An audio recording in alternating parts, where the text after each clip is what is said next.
Shalom saudaraku, salam sejahtera. Kita masuk episode 326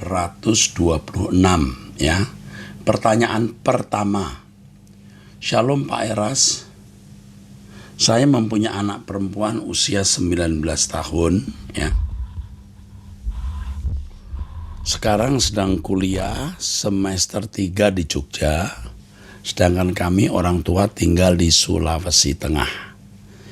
Akhir-akhir ini anak saya mengalami gangguan kecemasan, sering mengalami ketakutan yang berlebihan sampai gemetar dan sesak nafas. Kemudian kami bawa ke psikiater dan mendapat terapi berupa obat-obatan. Kami dari jauh selalu mensupport dengan doa dan terus mendampingi anak saya walaupun cuma dengan telepon ketika mendapat serangan seperti itu. Yang ingin saya tanyakan Pak Eras, apakah penyakit ini karena roh-roh kegelapan atau bagaimana Pak? Mohon doanya ya Pak. Saya sampai suruh anak saya baca bukunya Mbak Stefani. Semoga juga itu bisa menguatkan anak saya. Terima kasih. Kalau itu kuasa kegelapan, minum obat tidak berdampak sama sekali. Ya, minum obat depresan misalnya tidak berdampak. Tetapi kalau itu adalah penyakit yang menyangkut kejiwaan seperti stres berat, depresi, maka obat bisa memberi dampak. Walaupun ini tidak mutlak ya, karena iblis juga pura-pura setelah minum obat terus membuat ia seakan-akan tidak berdaya, bisa. Tetapi pada umumnya demikian. Jadi kalau anak ibu ini minum obat lalu bisa mengalami perubahan karena obat itu bukan kuasa gelap. Tetapi bukan tidak mungkin ada unsur-unsur juga kuasa gelap di dalamnya. Saran nasihat saya adalah ibu harus datang ke Jogja mendampingi dia. Tidak boleh dilepas. Atau anak ini untuk sementara waktu cuti. Karena untuk keadaan seperti ini membutuhkan pendampingan terus-menerus. Kecuali ibu mempunyai orang-orang yang bisa mumpuni mendampingi anak ibu. Anak ibu baru 19 tahun loh usianya. Anak saya sudah 24 tahun, menjelang 25 tahun. Yang juga pernah mengalami depresi ini.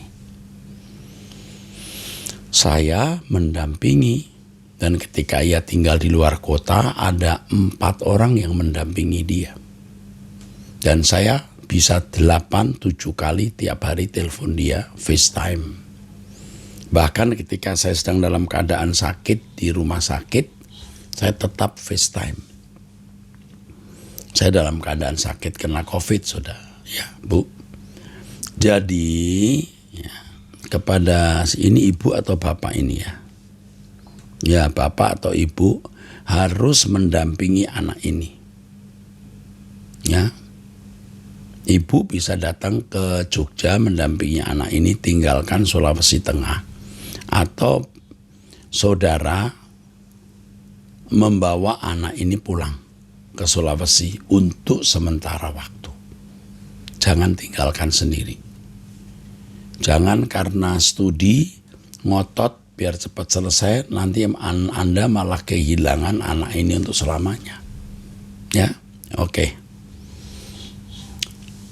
Ini anak masih 19 tahun loh umurnya ya, jadi mesti pendampingan ya.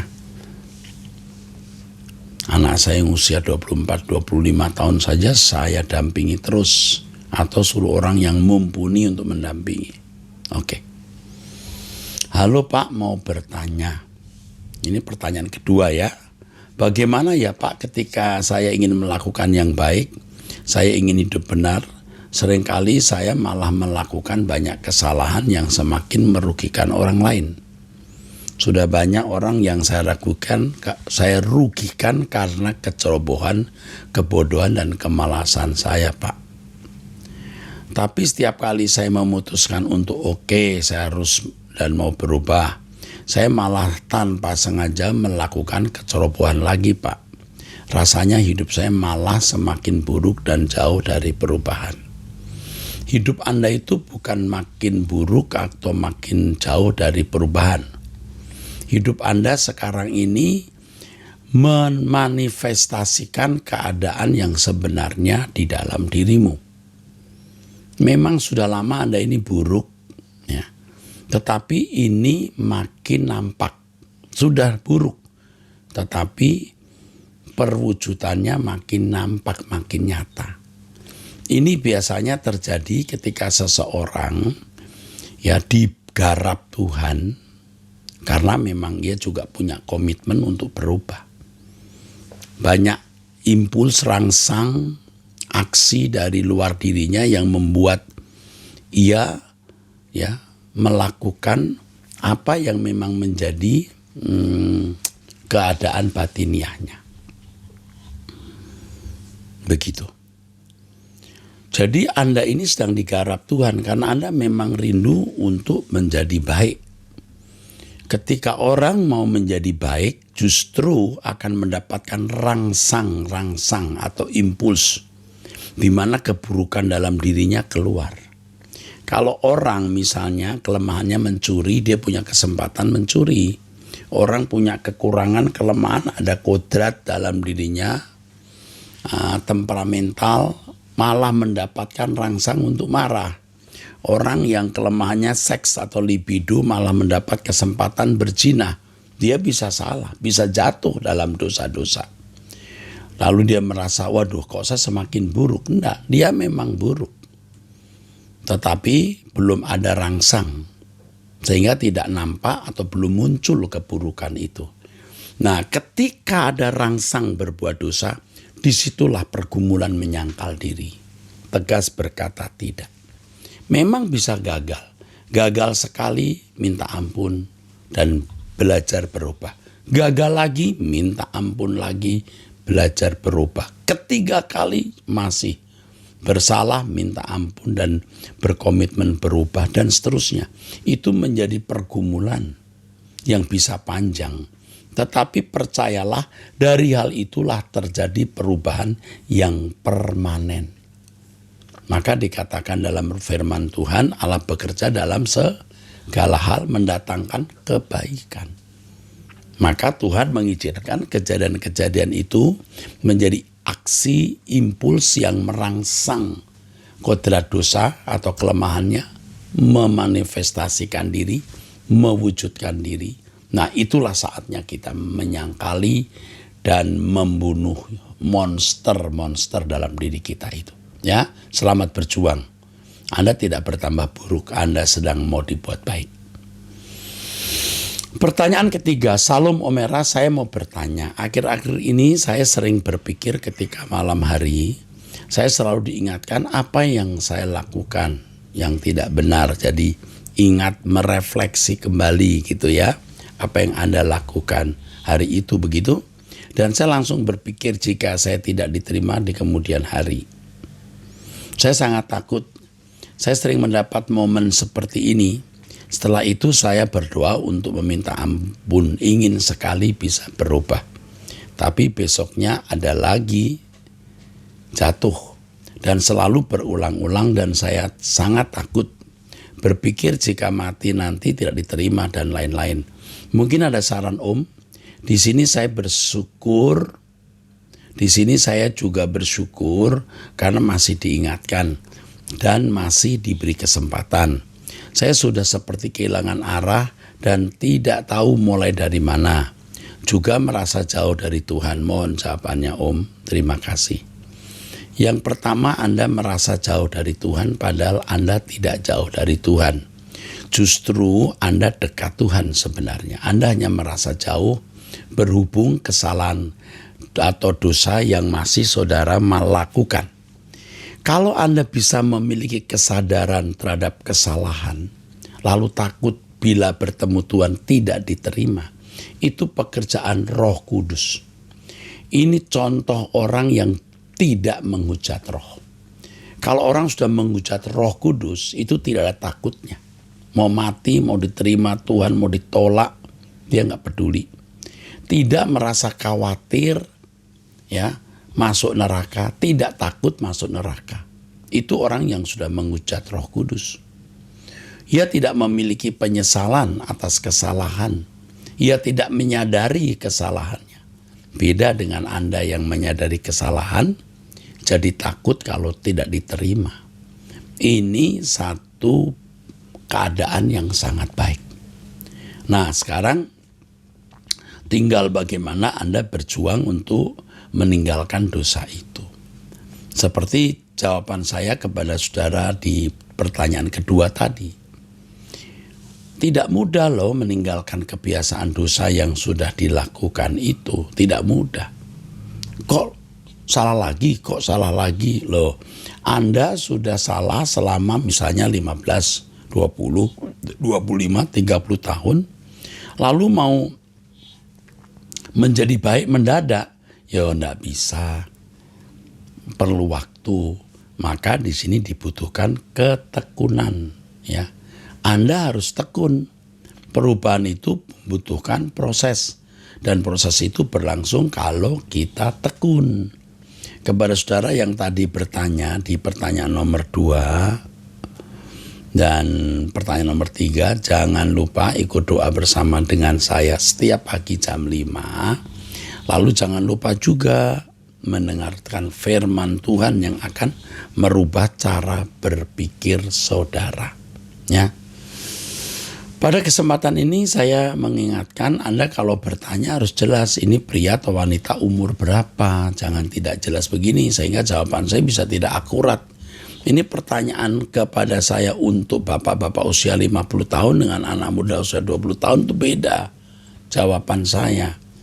Maka sekali lagi kepada semua pecinta suara kebenaran dan yang setia ikut acara Anda bertanya kita menjawab, tolong. Pria 36 tahun, kalau sudah punya istri, punya anak, itu lebih jelas. So, jawaban saya lebih akurat, lebih presisi, ya. Makasih. Nanti mungkin perlu ditambahkan di dalam itu, catatan ya. Bagaimana caranya supaya orang-orang kalau bertanya itu memberi data yang jelas, ya.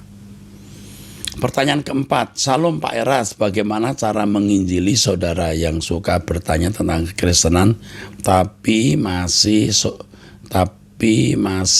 tetap sholat Jumat? Dia katanya mau masuk Kristen biar nggak ditinggalkan istrinya, tapi istrinya sudah mau gugat cerai dan sama sekali tidak mau kembali kepadanya. Ini masalahnya pasti rumit, ya, tidak sederhana begini. Yang pertama, jangan Anda mengkristenkan orang. Ini salah. Lalu Pak, Anda cukup kalau orang bertanya tentang Injil, Anda jelaskan tentang Injil. Dan terutama perbuatan Anda harus memancarkan kehidupan yang agung, kehidupan Kristus. Soal dia menjadi Kristen atau tidak, itu urusan pribadi dan keputusan pribadi. Dia masih tetap sholat Pak, ya ini urusan dia, bukan urusan kamu. Ingat, jangan berusaha mengkristenkan orang, itu namanya kristenisasi. Tapi kalau orang memang mau menjadi Kristen, itu bukan salah kita. Kita hanya bersaksi, kita memberi jawab tentang siapa Yesus, apa itu keselamatan, dan perbuatan kita terutama menjadi kesaksian. Nah ini terkait dengan masalah istri yang mau gugat cerai. Nah ini masalahnya di mana? Apakah orang ini memang orang baik, istrinya yang tidak baik, istrinya ada misalnya the other man, ada pria lain, atau saudara yang Anda injili ini seorang yang memang berkarakter buruk, ya, malas, juga main perempuan, main judi, ya istri tentu mau gugat cerai. Tapi kalau pria ini baik, istrinya tetap mau gugat cerai, istrinya yang tidak beres. Nah, itu ya harus dipahami dulu masalahnya. Ya. Jangan orang masuk Kristen hanya karena menikah atau karena takut ditinggal istri. Nanti Kristennya palsu, percuma juga. Nanti akan mudah kembali ke agamanya yang lama. Nah, sekarang yang Anda lakukan adalah mengasihi bapak atau mbak pria ini dengan tulus. Tidak bermaksud mengkristenkan, tetapi menjadikan dia seorang yang baik dulu. Ya, kalau dia penjudi, kalau dia misalnya suka main perempuan, dia malas bekerja, coba jadi orang baik dulu, ya, supaya istrinya juga bisa melihat kepantasan dia menjadi suami. Nah, lalu Anda menjadi berkat dari kesaksian hidup dan penjelasan mengenai kekristenan yang benar. Nah, kalau dia tidak masuk Kristen ya tidak masalah, tetap menjadi teman, sahabat, teman, saudara, ya. Saudara, ya. Karena Anda mungkin punya hubungan famili atau teman saja. Kalau dia masuk Kristen, ya terserah dia. Oke? Saya kira itu saja. Pertanyaan kelima dari pria usia 46 tahun. Nah, ini jelas kan. Salam Pak Erastus, saya sudah setiap pagi suka mengikuti doa pagi dengan Bapak Erastus. Terima kasih Pak Eras sebagai Bapak rohani saya. Saya perlu menanyakan permasalahan yang dihadapi saudara saya, yakni masalah rumah tangga yang ditinggal mati orang tuanya, tapi dikuasai oleh salah satu saudaranya, sehingga dua kakak laki-laki dan satu adiknya laki tidak bisa memiliki rumah tersebut. Saya sudah memberi pandangan bahwa tidak perlu diributkan karena rumah kita sesungguhnya yaitu di langit baru, bumi baru. Tapi mengingat saudara-saudara saya yang tidak mempunyai rumah sampai sekarang dan ada yang menumpang di rumah saya, dan saya jadi berpikir ulang, apakah masalah rumah ini perlu dibawa ke ranah hukum mengingat saat ini ada kasus mafia tanah yang sedang viral dan ada informasi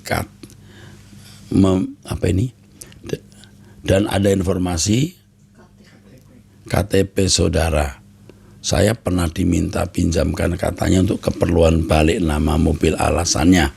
Jadi pertanyaan saya bagaimana menurut Bapak, apa kita ikhlaskan saja atau perlu juga dibawa ke ranah hukum supaya ada pelajaran keadilan di balik masalah ini? Terima kasih, Tuhan memberkati Pak Eras. Yang pertama, ajak bicara dengan keluarga besar.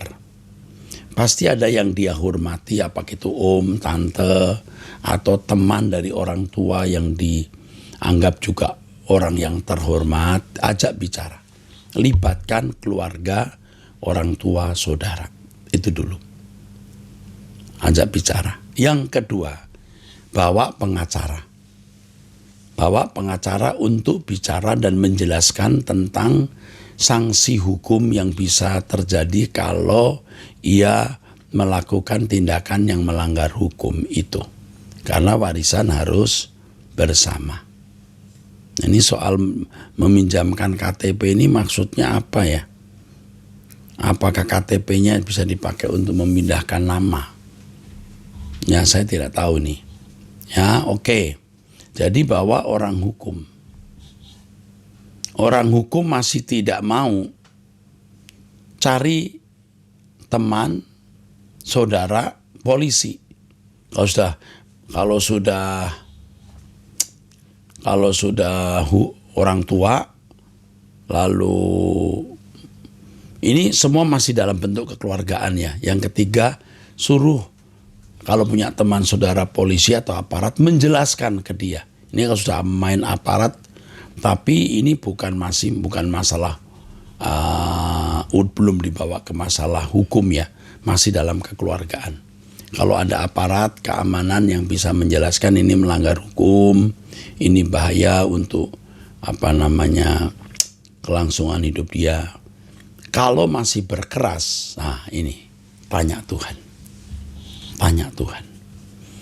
Karena begini, kalau sudah sampai di hukum ini di Indonesia dan di banyak negara lain, ya bukan hanya di Indonesia, di banyak negara lain, akhirnya ya itu saudara, harga rumah misalnya 1 miliar, untuk urusan bisa habis 200 juta. 1/5 untuk habis untuk aparat, hakim, jaksa, ya. Ini di dunia manapun ada yang begitu. Ya, saya tidak menuduh polisi atau hakim jaksa begitu. Tapi di seluruh dunia ini selalu ada begitu. Bisa terjadi dan kita hindari hal-hal seperti itu. Belum membayar pengacara. Nah, ya, pikir ulang. Ya sudah. Ya. Di dalam rundingan yang terakhir sebelum dibawa ke ranah hukum, kalau mau ya, bargaining, tawar menawar. Ya udah itu rumah harga 1 miliar misalnya. Masing-masing mestinya dapat 250 miliar. Tapi oke dia dapat 150 atau 200 saja. Oke lah dapat 50 juta saja misalnya. Mengalah. Oke nggak dapat apa-apa, baru berdoa. Ya.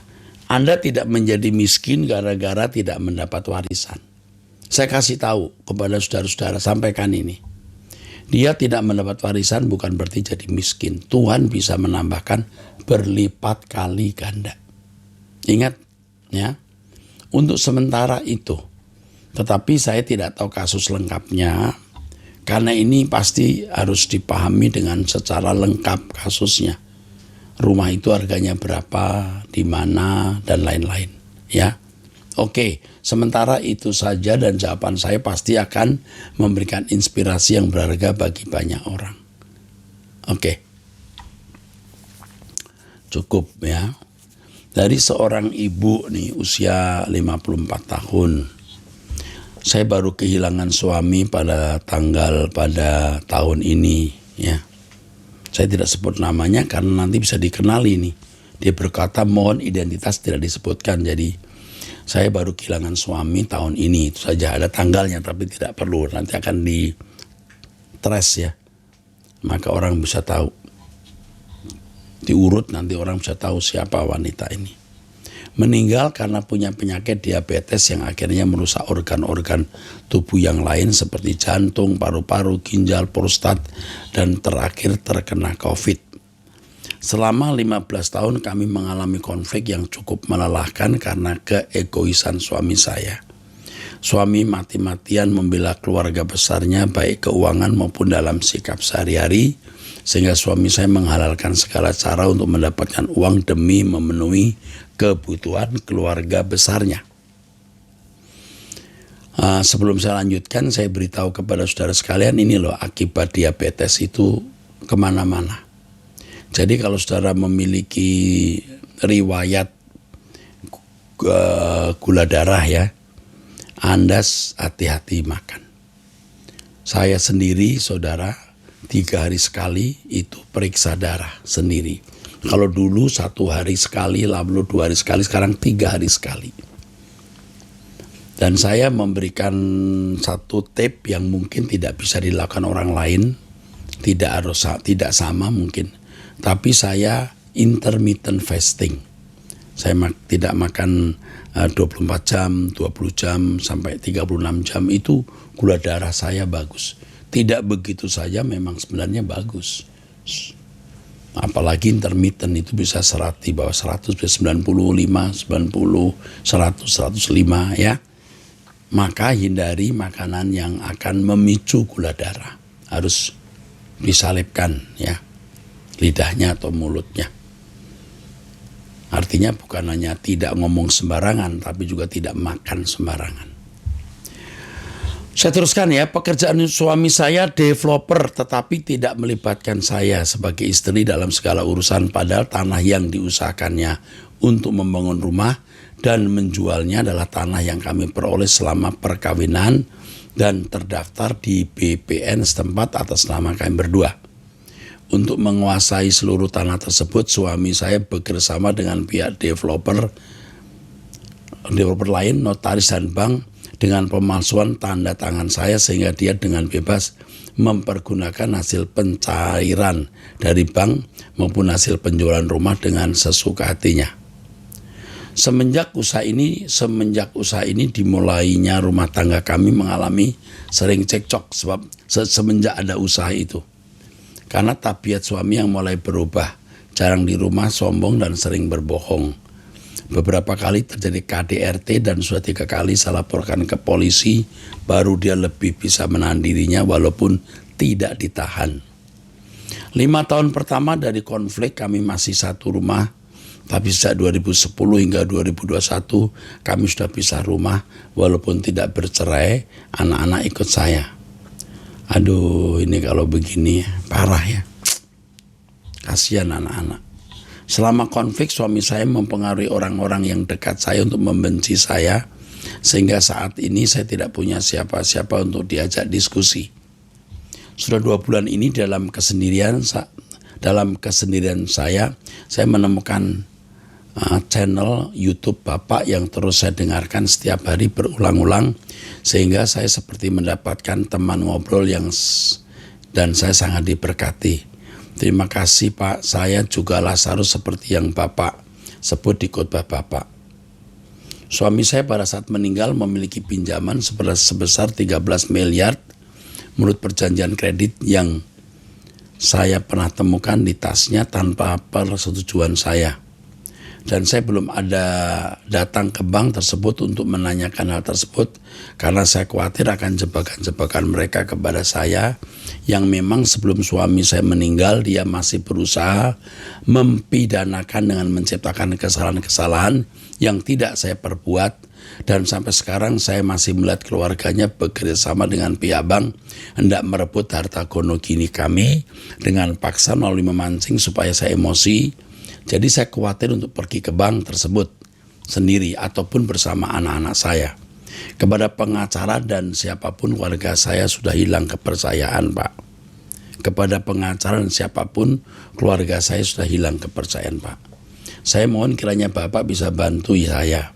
Seandainya ada yang Bapak bisa percaya di kota Medan untuk dapat menemani saya dan anak-anak saya untuk melaporkan kematian suami dan mengurus semua sertifikat yang diagunkan oleh suami saya yang seharusnya kalau klien meninggal semua hutangnya lunas.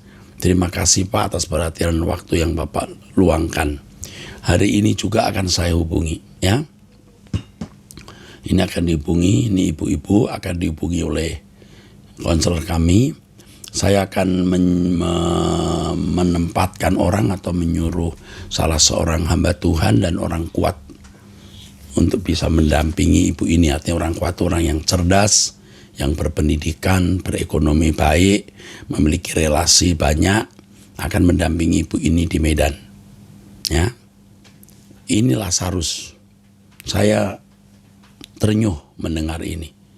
Ini suaminya kejam banget. Kalau benar seperti ini ya, kalau benar seperti yang dikatakan, luar biasa itu suami. Kejam, masih mau mempidanakan. Oke, jangan, ini terus hari ini juga akan dihubungi dan kami akan mendampingi. Kalau ada di Jakarta, saya bisa membantu dengan menyediakan pengacara dan kami yang akan membayarnya kalau dia betul-betul susah. Ya, kalau dia mampu mesti bayar, tapi kalau tidak mampu, pengacara yang saya akan tempatkan pasti akan tidak perlu dibayar, kami yang akan menanggung. Nah inilah keluarga besar Suara Kebenaran, keluarga besar ABAM. Anda bertanya, kita menjawab. Sampai jumpa, Tuhan memberkati saudara sekalian.